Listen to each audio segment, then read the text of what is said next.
cuando las dudas asaltan a los que creemos en Jesús y seguimos a Cristo.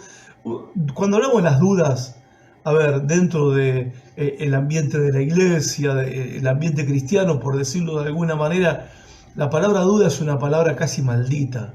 Es el pecado horrendo y es el pecado inconfesable, ¿viste? A todos nos cuesta reconocer que tenemos dudas, a todos. Incluso para los que predicamos la fe y para los que predicamos acerca de la fe. No se te vaya a ocurrir decir que alguna vez dudaste o que en algunos momentos tenés duda, porque se le cae el ídolo a muchos creyentes, ¿no? Pero en realidad la duda es un ataque que padecemos todos los creyentes. Todos los creyentes. Y bueno, es un tema tabú entre nosotros, pero pensar esto, ¿no? Que uno de los más grandes profetas, nada más y nada menos que el precursor del Señor Jesucristo, que fue primo de Jesús, incluso, estoy hablando de Juan el Bautista, él también tuvo sus dudas acerca de si Jesús era o no era, ¿sí? Él también tuvo sus dudas. Bueno, sus discípulos dudaron hasta el final. O sea, la duda es algo muy humano, es algo muy normal, es algo malo, por supuesto que es malo, pero es algo humano y es algo normal, ¿sí? Somos humanos y por eso dudamos.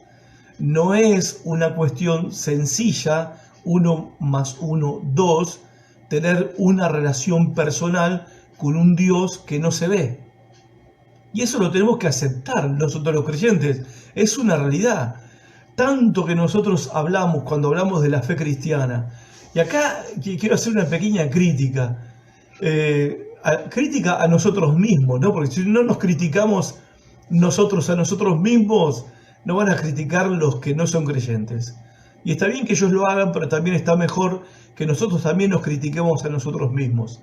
Nosotros a veces le planteamos a las personas que la fe cristiana no es una religión, es una relación con Dios, ¿sí? Bueno, sí, está bien, es verdad, es una relación con Dios, pero no podemos plantear que es una relación con Dios como la relación que yo tengo con mi esposa, o con mi papá, o con un amigo, con un hermano, con un conocido, con mi mejor amigo, ponele. No es lo mismo, o sea, y vos podés hablar con él como hablas con un amigo, y no es lo mismo. ¿Saben por qué no es lo mismo? Porque yo a un amigo lo veo, lo toco, le veo la cara, veo sus gestos, lo escucho, cuando me habla lo escucho bien, me manda mensajes de textos, ¿ok?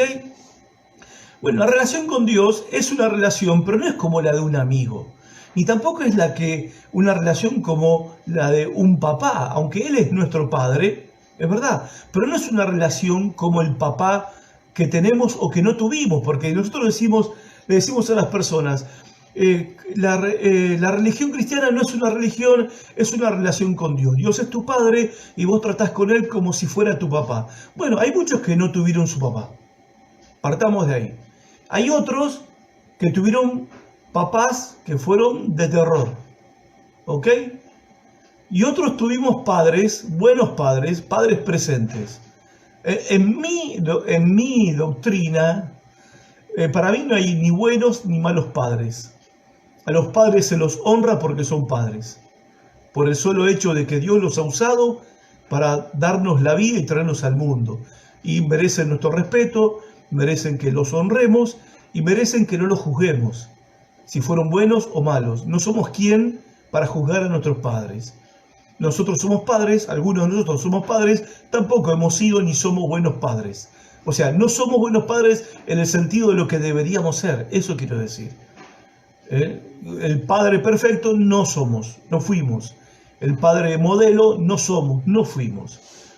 Entonces, si le planteamos a las personas que la relación con Dios es como la relación con un padre, bueno, es un problema.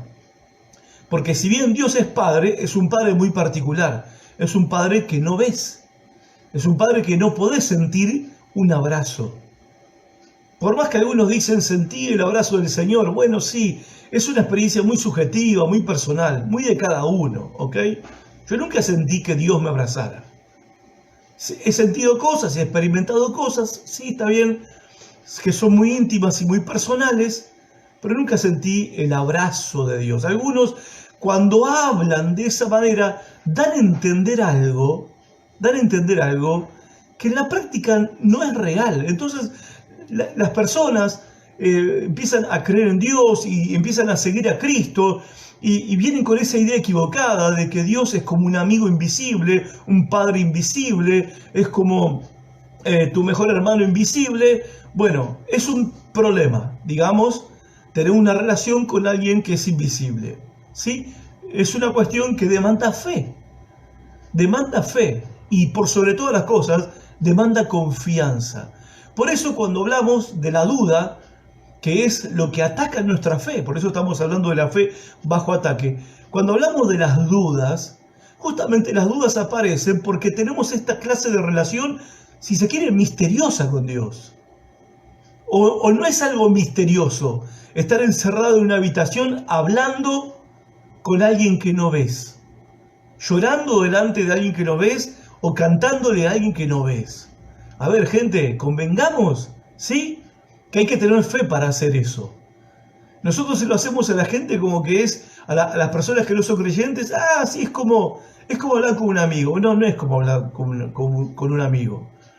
Y demanda fe, demanda una confianza en la palabra de Dios, confianza en lo que dice la Biblia, confianza en lo que Jesús enseñó y los apóstoles enseñaron. Demanda una confianza completa y total en las promesas de la Biblia, si no es imposible mantener esa relación con Dios, ¿ok?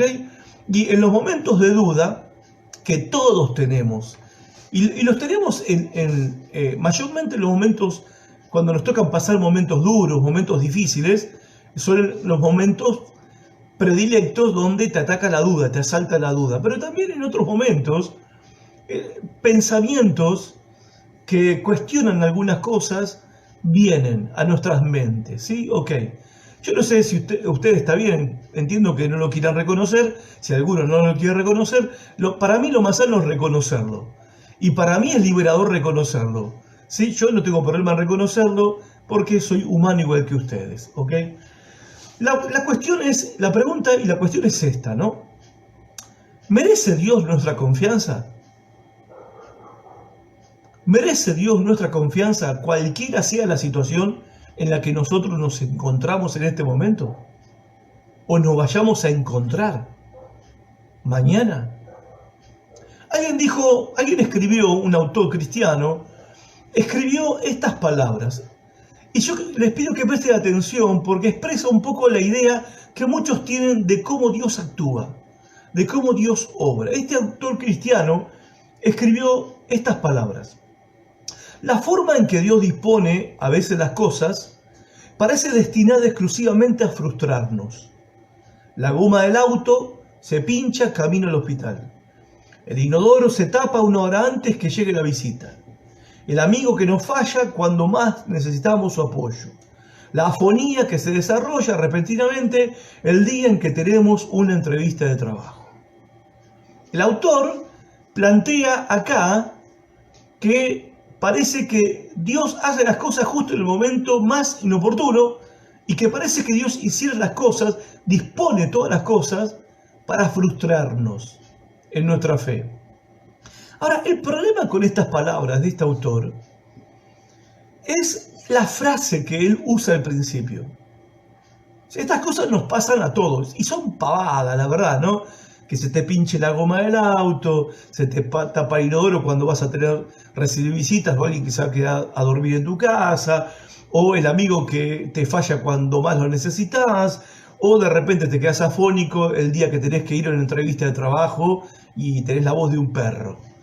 Y claro, estas cosas que son tonterías, porque son tonterías, para muchos se transforma en una gran prueba de fe, porque se preguntan por qué Dios lo hizo, por qué Dios lo permitió, por qué Dios me mandó estas cosas a mí. Y es esta frase que usa este autor, la primera frase, es donde me parece que está el error de apreciación de la situación. Porque él dice, Dios dispone todas las cosas. La frase sigue, la forma en que Dios dispone a veces las cosas parece destinada exclusivamente a frustrarnos. Y la pregunta que nos tenemos que hacer es esta. ¿Dios dispone todas las cosas? Por supuesto, pastor, Dios está en control de todo. Bueno, a ver, ¿de verdad que Dios puso el clavo en la calle para que se pinche la moto y el auto? O sea, nosotros lo decimos de una manera, como que estamos aseverando, afirmando una gran verdad, pero ¿pensamos un poco en lo que decimos? ¿De verdad que Dios tapó el inodoro justo el día en que ibas a recibir una visita que se iba a quedar dormida en tu casa? ¿De verdad que Dios hizo eso? O sea, porque muchas personas ven en cada obstáculo, impedimento, situación de sus vidas, ven que Dios lo está haciendo. Dios está haciendo esto, Dios está haciendo lo otro. Dios no lo permitió, Dios no quiso, Dios me mandó esto, Dios me mandó un castigo. Y no sé por qué Dios me castigó, Dios me mandó esta prueba, Dios me mandó esto otro, ¿no? O sea, a mí me parece que nosotros somos culpables, sí, me parece, ¿no?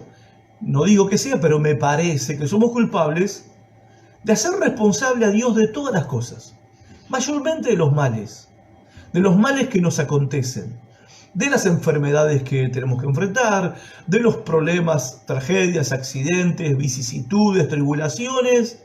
Es Dios el que lo mandó. Es Dios el que nos está haciendo sufrir. Es Dios el que permitió que esto me pase. Y así con cada acontecimiento de nuestras vidas. Ahora, ¿hasta cuándo nosotros vamos a llegar a esta simple conclusión de que es Dios el responsable de todo? Y mayormente, como dije recién, de las tragedias y las tribulaciones que nos ocurren.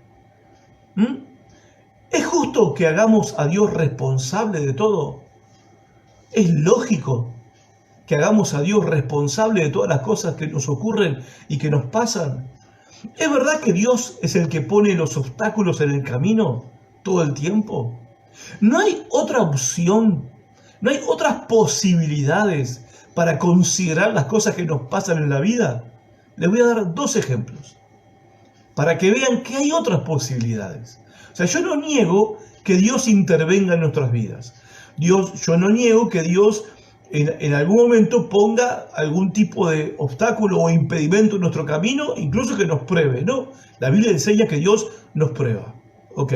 Pero atribuirle todo, el sufrimiento, las tribulaciones y las cosas trágicas que nos pasan, atribuírselo todo a Dios, me parece que no es la única posibilidad, porque hay otras posibilidades de por qué ocurren las cosas que ocurren. ¿Por qué no suceden las cosas que no suceden? Hay otras posibilidades. Por ejemplo, el apóstol Pablo le escribe a la iglesia de Tesalónica en su primera carta y le dice esto: intentamos ir, por lo menos yo, Pablo, quise hacerlo varias veces, pero Satanás nos lo impidió. Pablo dice a los hermanos de la iglesia de Tesalónica, hermanos en la iglesia que Pablo había fundado en uno de sus viajes misioneros, que él quiso muchas veces viajar a Tesalónica, pero no pudo viajar y por eso no llegó a visitarlos. ¿Por qué? Y acá Pablo identifica que Satanás fue la causa del impedimento. Satanás me lo impidió. O sea, no le echó la culpa a Dios, no dijo Dios no quiso. Dijo Satanás me lo impidió. No dijo Dios no permitió que yo vaya. No, dijo claramente Satanás me lo impidió. Y otro ejemplo te doy, Mateo capítulo 23. Jesús está llegando a la ciudad de Jerusalén justo la última semana de su vida en la tierra, la semana de su pasión. Llegando a Jerusalén, él ve de lejos la ciudad y Jesús dice esto, con el corazón partido y llorando: Jerusalén, Jerusalén, que matas a los profetas y apedreas a los mensajeros que Dios te envía. ¿Cuántas veces quise juntar a tus hijos? ¿Cuántas veces?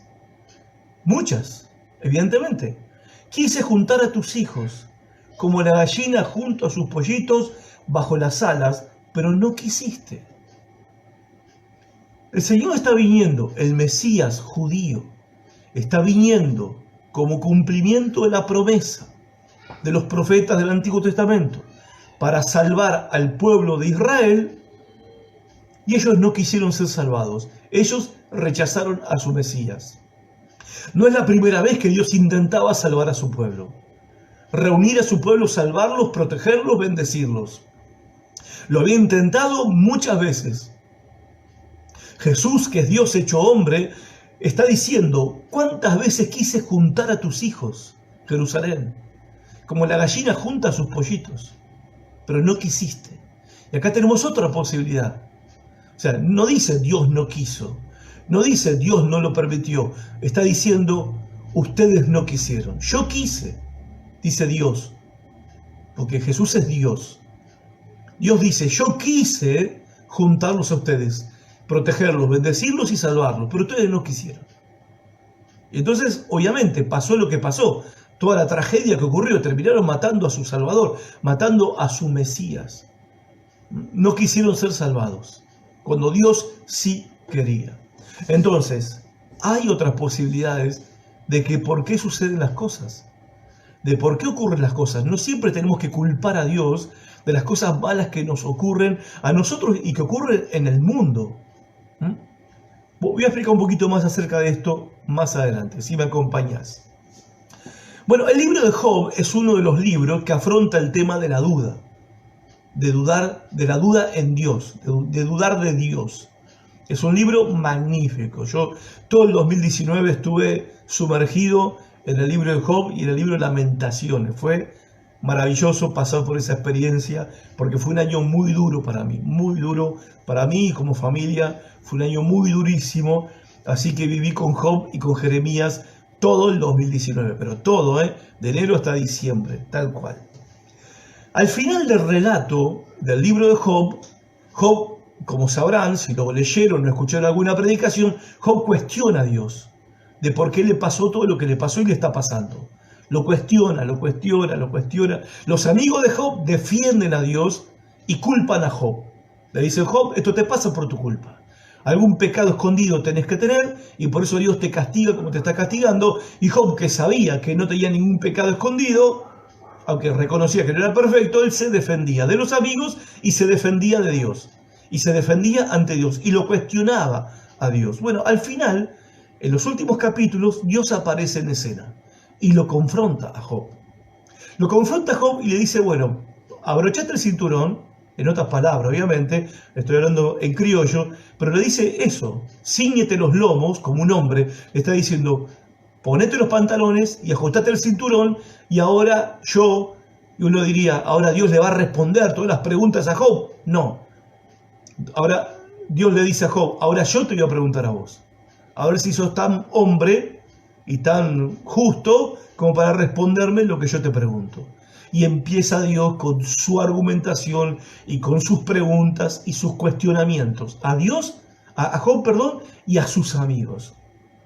En definitiva, cuando termina la confrontación, lo que Dios deja en claro en todo su discurso y sus preguntas y sus cuestionamientos a Job, que quién es él para cuestionarlo a Dios, ¿sí?, si no entiende lo que está pasando. Si no entiende el por qué suceden todas las cosas como suceden. Si no lo entiende, ¿por qué habla? Si no comprende por qué le están pasando las cosas, ¿por qué habla? ¿Por qué cuestiona a Dios? O sea, la conclusión a la que Dios llega al final del libro de Job es que nosotros los seres humanos, ¿sí?, no tenemos ni razón ni la capacidad para poder comprender, para poder entender el porqué de todas las cosas. Algunas cosas sí se pueden comprender, algunas cosas sí las podemos entender, pero hay otras que no las entendemos ni las vamos a entender, por lo menos en esta vida.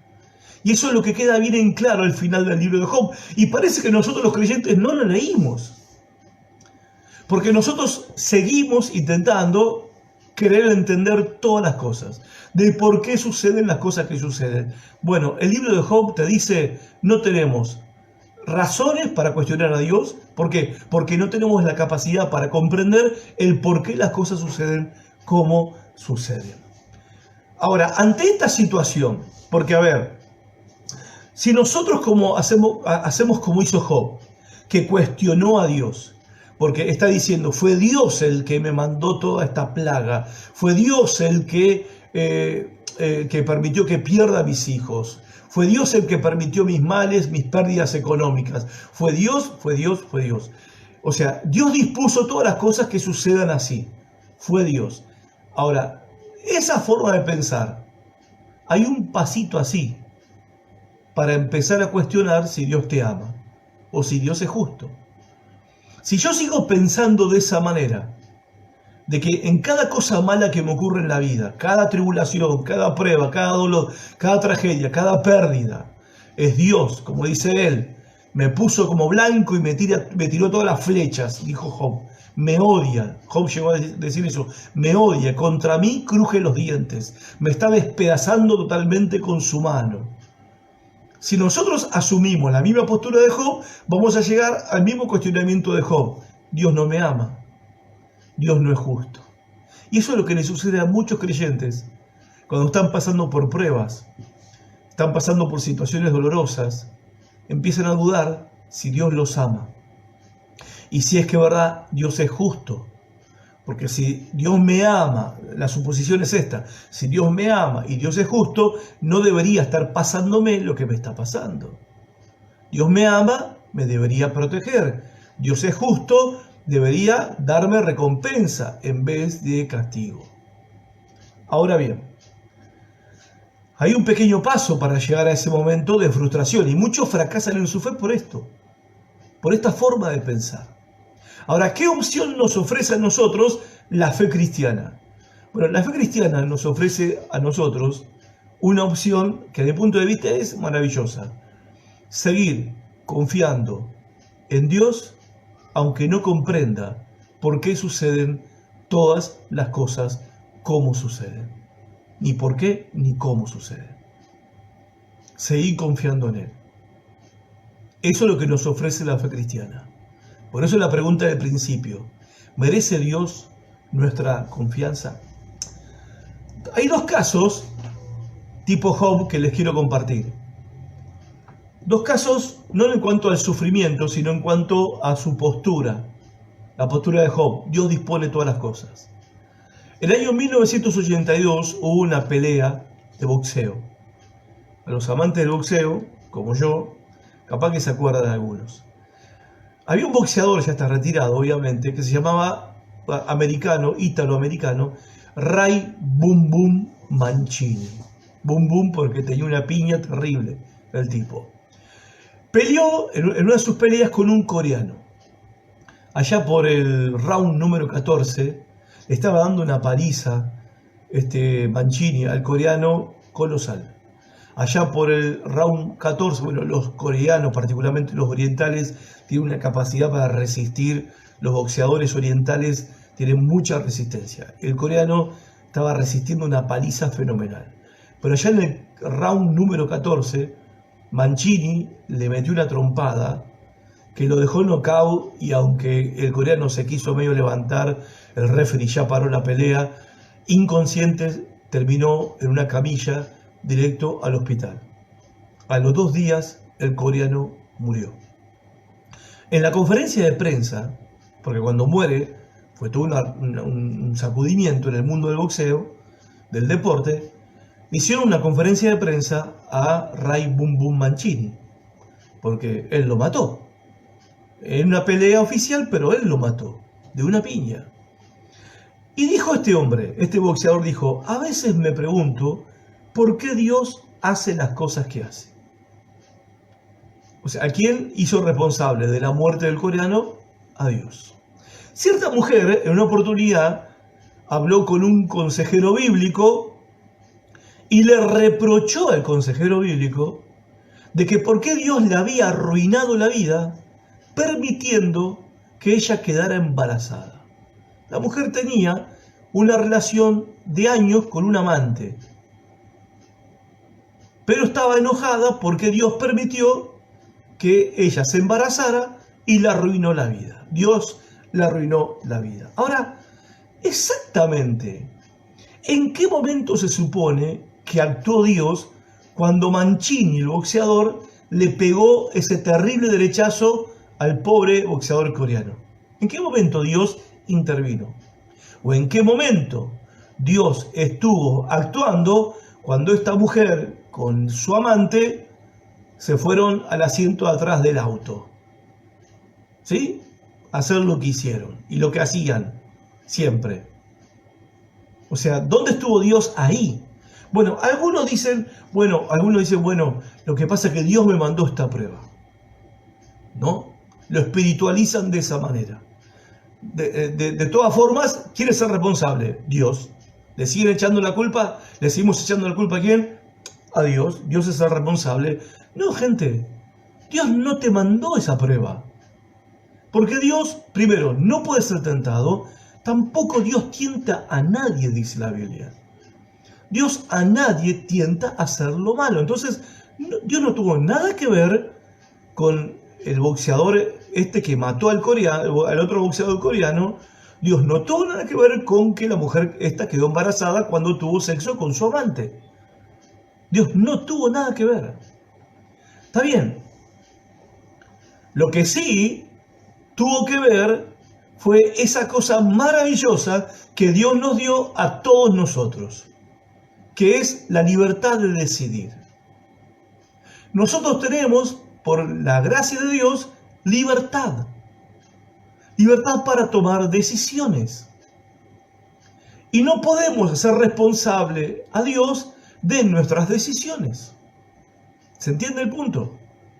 O sea, Dios es responsable de sus actos y de sus palabras y de sus compromisos que hizo a través de la Biblia, la palabra de Dios. Pero Dios no es responsable de mis actos ni de los tuyos. Y nuestras decisiones tienen consecuencias. Esa es también la otra posibilidad. Jesús le dijo a Jerusalén, a los judíos en Jerusalén, yo vengo a salvarlos, pero ustedes no quieren. O sea, está la decisión humana de por medio también. Y las decisiones humanas tienen consecuencias.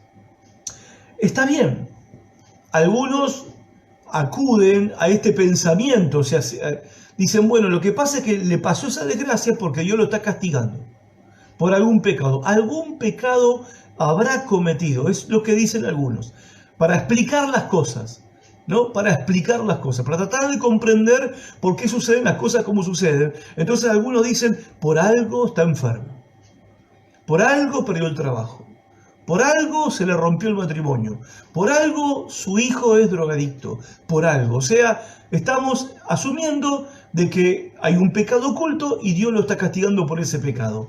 Gente, en Juan capítulo 9, el Evangelio de Juan capítulo 9, Jesús destruyó esa teoría.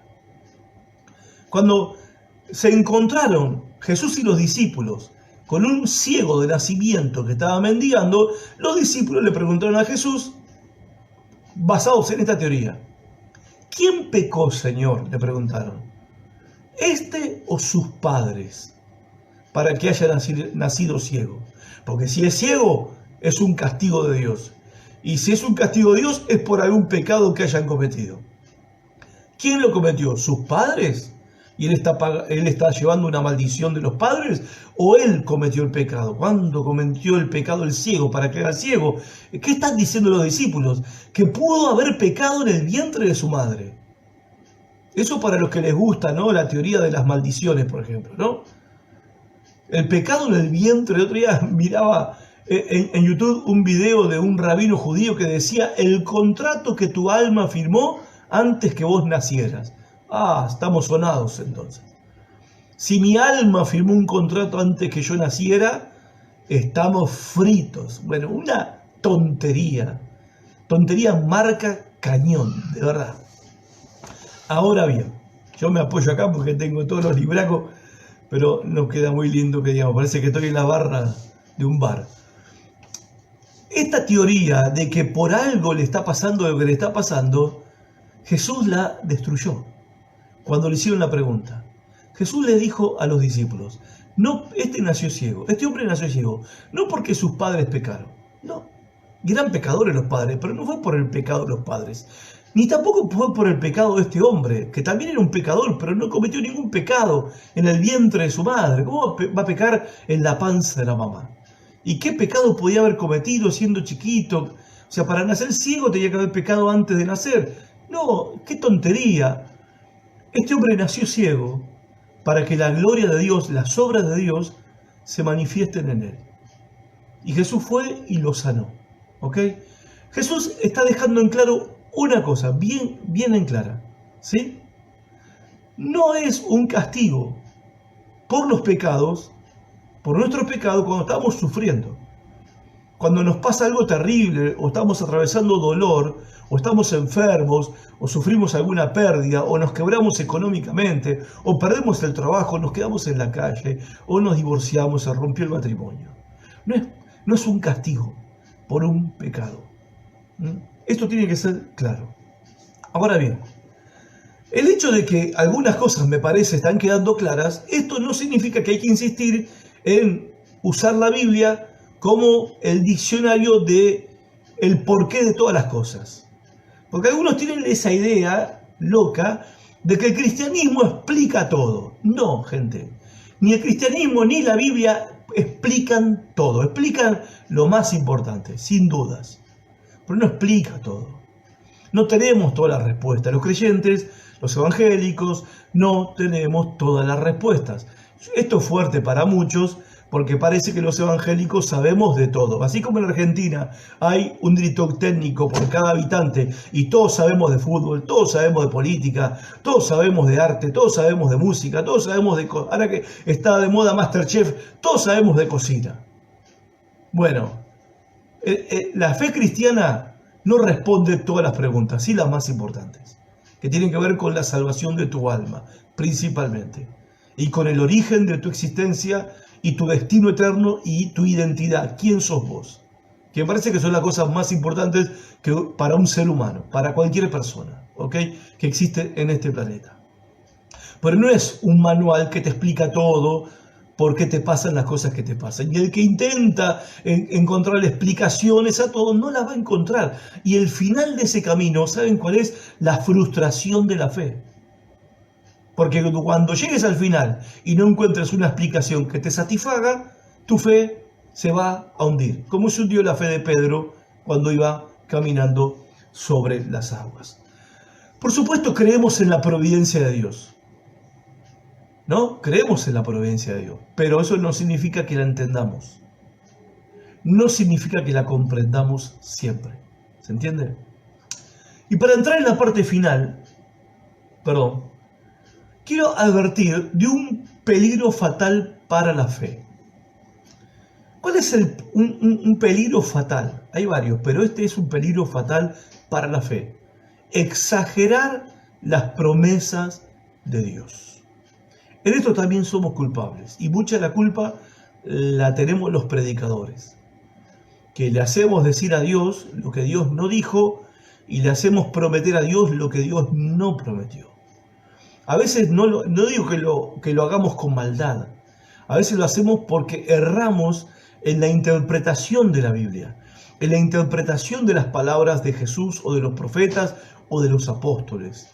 Erramos en la interpretación de las promesas de Dios en la Biblia. Te voy a dar un ejemplo. Mateo capítulo 6. ¿Qué dijo Jesús a la multitud que lo estaba escuchando? Jesús dijo: miren los pájaros del cielo. Ellos no siembran ni cosechan, ni acumulan en graneros, y sin embargo, el Padre que está en el cielo los alimenta. ¿No valen ustedes acaso más que ellos? Por supuesto que sí. ¿Quién de ustedes, por mucho que se inquiete, puede añadir un solo instante al tiempo de su vida? Muchos, leyendo estas palabras de Jesús, asumen de que Dios siempre va a proveer, siempre. Si Dios cuida a los pájaros y les da de comer, ¿ok? En este caso, dice: los pájaros del cielo no trabajan, no hacen nada y Dios les provee. Muchos asumen que Dios siempre les va a proveer a ellos. Ahora, ahí también, esto está en Mateo capítulo 6. En Mateo capítulo 6, sí. Más adelante, Jesús les enseña a los discípulos a orar y le dice que tenían que orar así: el pan nuestro de cada día, dánoslo hoy. Y acá tenemos una cuestión. Si nosotros leemos este texto estas palabras de Jesús. Y decimos, bueno, no me tengo que preocupar por nada. Dios siempre me va a proveer para todo lo que necesito. Acá dice, Dios alimenta a los pájaros, me va a alimentar a mí. Entonces, ¿por qué Jesús dijo que tenemos que pedir el pan de cada día? ¿Sí? O sea, ¿no será que esta promesa está hablando de otra cosa? ¿De otra cosa? Porque ¿qué pasa si yo asumo que esta promesa significa que nunca me va a faltar? El día que me falte, ¿a dónde se va mi fe? ¿A dónde se va mi confianza en Dios el día que me llegue la malaria, el tiempo de las vacas flacas, ¿no? Porque en la vida de cada uno de nosotros tenemos tiempo de vacas flacas y de vacas no tan flacas. Vacas gordas hace rato que no vemos, ¿ok? Pero ¿qué pasa cuando vos estás creyendo, asumiendo de que Dios siempre te va a proveer para todo lo que necesites? Cuando llega el momento de que eso no suceda. Bueno, muchos cuestionan a Dios, muchos quedan confundidos, cuestionan a Jesús, cuestionan su promesa, empiezan a dudar con una duda fatal. Pero el punto está en la incorrecta interpretación del texto bíblico. El texto no está diciendo que nunca te va a faltar. El texto te está diciendo que por más que vos te preocupes y te inquietes por tu propia vida, no vas a vivir un minuto más o un minuto menos de lo que Dios ya dispuso, de lo que Dios determinó para tu existencia. Termina diciendo, ¿quién de ustedes, por mucho que se inquiete, puede añadir un solo instante a su vida? Así que tenemos la tranquilidad y la seguridad de que así como Dios dispuso el día de nuestro nacimiento, Dios dispuso el día de nacer, el día de fallecer, el día de partir de este mundo. Dios ya lo dispuso y eso está en las manos del Señor. Ahora, mientras tanto, la cosa es una lucha. Y Dios promete ayudarnos, pero también dice que tenemos que orar para pedir el pan, para pedirlo. Hay que pedirlo, ¿por qué? Porque hay oposición y porque la cosa se pone difícil para que no podamos conseguir el pan de cada día. Entonces no es una promesa que dice que automáticamente Dios va a poner siempre el pan en la mesa todos los santos días. No es así. Otro ejemplo que te voy a dar, Jesús le dijo a sus discípulos en Mateo capítulo 10, ¿cuánto cuestan 2 gorriones? Unas moneditas, ¿verdad? Sin embargo, ni un solo gorrión puede caer a tierra sin el Padre o sin su Padre. Un viejo himno, uno de mis preferidos, tengo que confesar, dice, si Dios cuida de las aves, cuidará también de mí. Como notarán, estamos incursionando en la parte de la pajarería, ¿no? Con los ejemplos que elegí. Ahora, muchos leen, y hay muchas versiones de la Biblia, que leen este pasaje de esta manera, sin que el Padre lo permita. ¿No se venden 2 gorriones por una monedita? Sin embargo, ni uno de esos gorriones se muere sin que Dios lo permita. Algunos lo interpretan así. Ahora, ¿qué pasa si nosotros interpretamos el texto de esta manera? Dios dice que yo valgo más que un gorrión y que ningún gorrión se muere sin que Dios lo permita. ¿Qué pasa si yo lo leo de esa manera? El día que el gorrión se muere, vamos a cuestionar a Dios que por qué lo permitió. Que por qué Dios permitió que muera. ¿Por qué Dios permitió que muera mi ser querido? ¿Por qué Dios permitió que muera yo? ¿Por qué Dios permitió que muera aquel pastor, aquel hermano, como ha pasado y está pasando lamentablemente, tristemente, de que muchos pastores, más de 300 en la Argentina, han muerto en la pandemia por el coronavirus y creyentes un montón, han muerto también en la pandemia? Ahora, si leemos este pasaje de que nada sucede, ni el gorrión se muere, sin que Dios lo permita, estamos equivocándonos en la interpretación de este texto. Porque el énfasis no está en la voluntad de Dios. El énfasis está en la presencia de Dios. ¿Qué está diciendo acá el Señor Jesucristo? De que ningún gorrión, ni siquiera un gorrión, se muere sin que el Padre que lo creó esté presente en ese momento. Sí, así de maravillosa es esta realidad. Porque Dios tiene un compromiso con toda su creación. Dios creó los pájaros, creó los árboles, creó las flores, creó todo lo que existe. Y nada de lo que Dios ha creado va a morir en este mundo sin que Él esté presente, siendo su presencia, su confianza, su esperanza, su sustento y su apoyo en ese momento. Nada de lo que Dios ha creado, ni siquiera el gorrioncito que lo compras por 2 moneditas en el mercado, ni siquiera el gorrioncito se muere solo. Y ustedes, ahora le dicen a sus discípulos, ustedes valen mucho más que todos esos gorriones. Lo cual para nosotros es una palabra de mucho consuelo para nuestras vidas. De mucho consuelo. Y también darnos cuenta que estas palabras están en el contexto de Jesús cuando está instruyendo a sus discípulos para que vayan a predicar el Evangelio a pueblos y ciudades. Y Jesús les advierte que los van a perseguir, que la van a pasar mal, y también les advierte que puede que los maten creyendo que están haciéndole un favor a Dios, pero los van a matar por predicar mi palabra y por proclamar mi nombre. Pero Jesús le está diciendo a sus discípulos, si por causa de ir a predicar y por causa de mi evangelio y de mi nombre los persiguen y los matan, tranquilos, que no van a estar solos en ese momento. No van a estar solos en ese momento. Dios tiene un compromiso con toda la creación. De verdad, Jesús dijo, ni un gorrión se muere sin que Dios que lo creó esté presente en ese momento. Ahora, ¿cuánto más esto es verdad para nosotros los creyentes? Y si Dios está presente con nosotros, siendo nuestro apoyo, nuestra esperanza, nuestra confianza, nuestro ánimo y nuestro consuelo, en el mismo momento de la muerte, ¿cómo no estará Él también en todos los momentos de nuestra vida? En cada momento, ya sea un momento de bendición o un momento de dolor, ya sea un momento de victoria o un momento de fracaso en la vida. Dios ha prometido estar con nosotros, su presencia con nosotros. Miren lo que dice el Salmo 116. Dice, mucho le cuesta al Señor ver morir a los que lo aman. Y la verdad que traigo a colación este tema, este punto, porque hoy la cuestión de la muerte, que obviamente es indeseable, nadie la quiere, pero no podemos negar que es una realidad, siempre fue una realidad. A ver, siempre la muerte estuvo, ¿sí?, soplándonos la nuca, esa es la realidad. El tema es que ahora la muerte tiene más publicidad, más promoción, más marketing.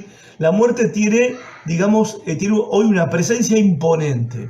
Y es una realidad con la que todos nos tenemos que enfrentar, una posibilidad con la que todos nos tenemos que enfrentar.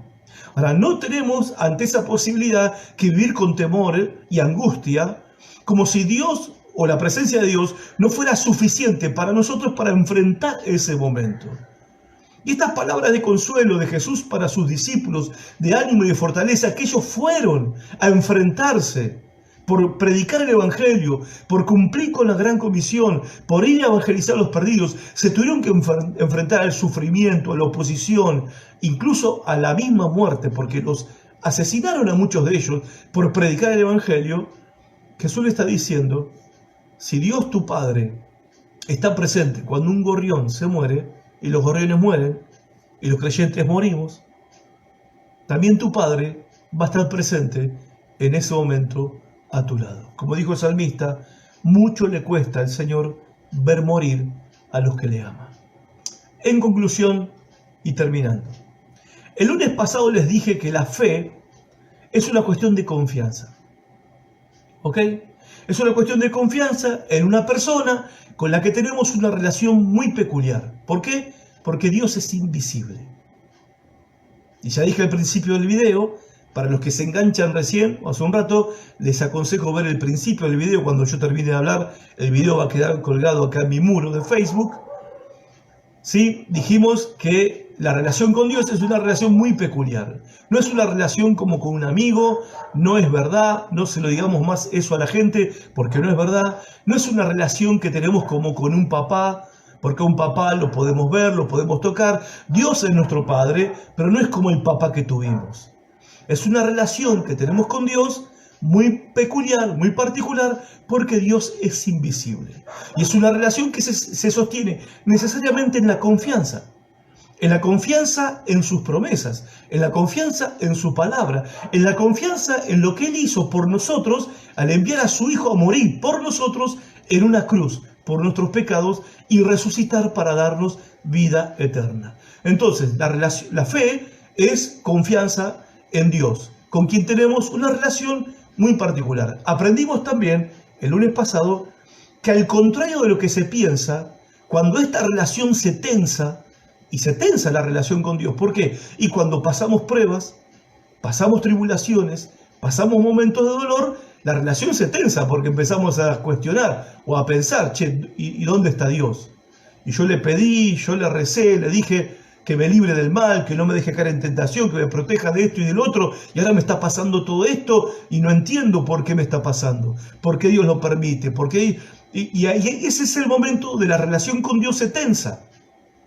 Ahora, lo maravilloso de nuestra relación con Dios es que si en ese momento de tensión nos mantenemos confiando en Dios, la relación se hace más fuerte. La relación se hace más fuerte. Yo recuerdo que al principio de mi vida cristiana, hace 30 años atrás, cuando me convertí a Cristo y me entregué al Señor Jesucristo, fue la experiencia de nacer de nuevo a la fe cristiana. En ese momento es como que yo necesitaba una señal todos los días, como una especie de un mimo de Dios todos los días, y le pedía cosas y quería ver un milagro día por medio. Después de 30 años de seguir a Jesús y de haber pasado por tantas cosas en la vida, ¿sí? Uno ya, la relación con Dios ya tiene otra madurez, tiene otra fortaleza, otra firmeza. En ese momento yo no hubiera aguantado muchas cosas que me pasaron después. Hoy tengo el cuero de la fe un poco más duro, gracias a Dios, y sé que puede pasar cualquier cosa dura, difícil en la vida, como a cualquier persona. Le puede pasar, pero nunca voy a cuestionar el hecho de que Dios me ame y de que Dios sea justo. No voy a cuestionar el amor de Dios, ni voy a cuestionar la justicia de Dios. Ahora, uno llega a un momento como este, ¿sí? Y espero seguir creciendo en esta confianza, porque la relación en algunos momentos se tensó, se puso brava la cosa. Pero al mantenerse uno agarrado ahí, porque no hay dónde agarrarse que no sea del Señor, Pedro le dijo a Jesús: Señor, ¿a quién iremos? Solamente tú tienes palabras de vida eterna. ¿A quién vamos a ir? El haberse uno sostenido en esos momentos difíciles hace con el tiempo que la relación se haya fortalecido.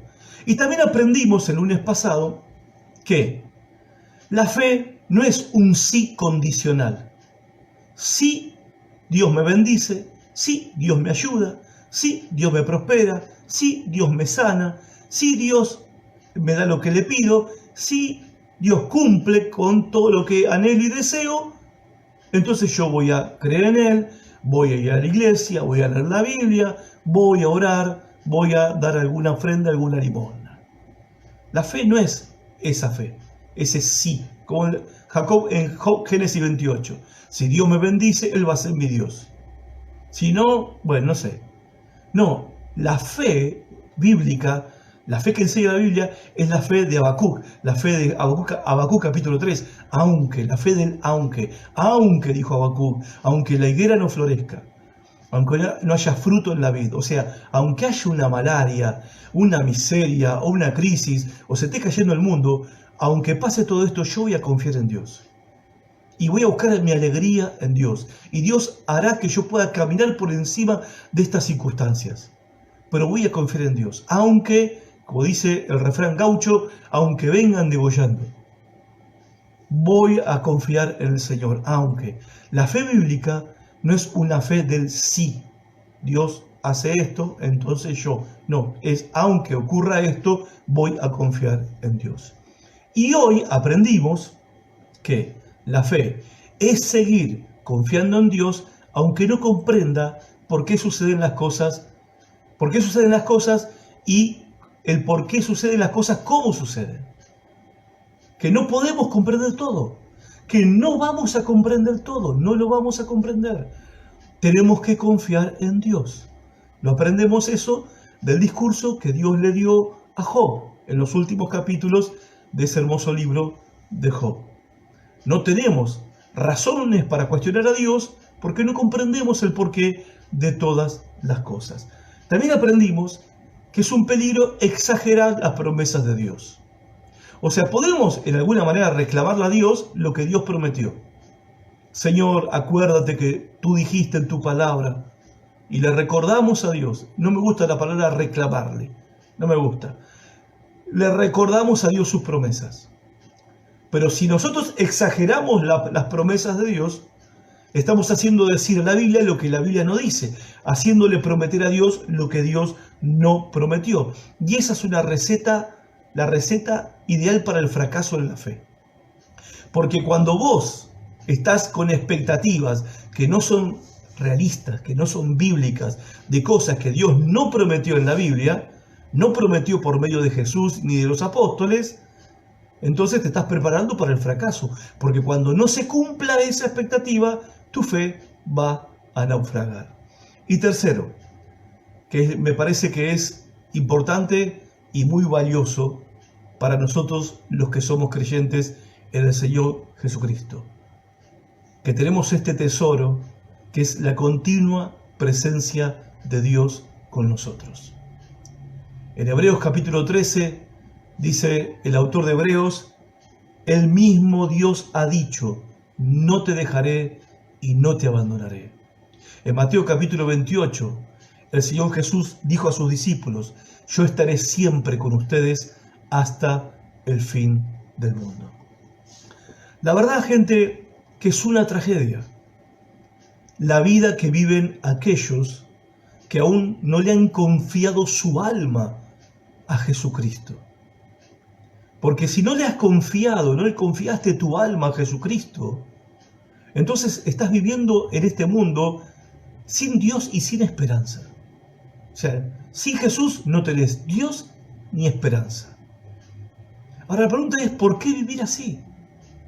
¿Por qué vivir en un mundo que ya es difícil, que ya es duro, y ante esta situación, con la muerte rondando a nuestro alrededor todo el tiempo, ¿por qué vivir como si Dios estuviera a 1.000 millones de años luz de distancia y sin ninguna esperanza? Es una vida trágica, para mí no es vida, y se lo he dicho, se los he compartido muchas veces, para mí no es vida. Ahora eso puede cambiar y puede cambiar hoy. Si esta noche hablas con Jesús y le confías tu alma, le confías no solo tu presente, sino le confías tu destino eterno. Ustedes que me están escuchando, como yo que estoy hablando, no tenemos idea del momento que vamos a partir de este mundo. Puede ser mañana o dentro de mucho tiempo, no lo sabemos. Pero no podemos esperar hasta algún momento definitorio para tomar esta decisión. Confiarle el alma a Jesucristo como tu Señor y tu Salvador personal, confesándole tus pecados a Él y creyendo que su sangre vertida en la cruz te limpia de todos tus pecados, y poniendo tu confianza en Él y no en tus méritos personales, para ser salvo, para ser salva, es una decisión que tenés que tomar ahora. O sea, tirarte en los brazos del Señor es algo que tenés que hacer ahora, no mañana. No especulando cuándo es el mejor momento, cuándo es el momento que me voy a dedicar un poco a Dios. No puedes especular con tu vida, porque no tenés comprado el futuro, porque no tenés comprado tu destino eterno. Entonces, ¿por qué vivir de esa manera? Podés hoy hablar con Jesús y confiarle tu alma, confiarle tu destino eterno y tu presente, tu hoy y tu mañana. Hay una preciosa promesa en la Biblia que dice que el que cree en Él no va a ser avergonzado. Jamás. Jamás vas a ser avergonzado. Y su presencia será tu motivación, tu estímulo, tu ayuda, tu fortaleza, tu esperanza constante. Mientras estás transitando y caminando por esta vida en un mundo cada día más incierto. Pero los que seguimos a Jesús e intentamos seguirlo de cerca, tenemos su paz y tenemos su cuidado y sus palabras en nuestros oídos.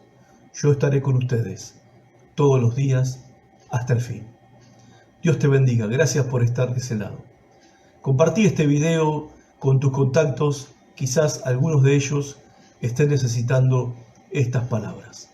Hasta nuestro próximo encuentro, que si Dios quiere será el lunes a las 20 horas. Chao. Que Dios te bendiga.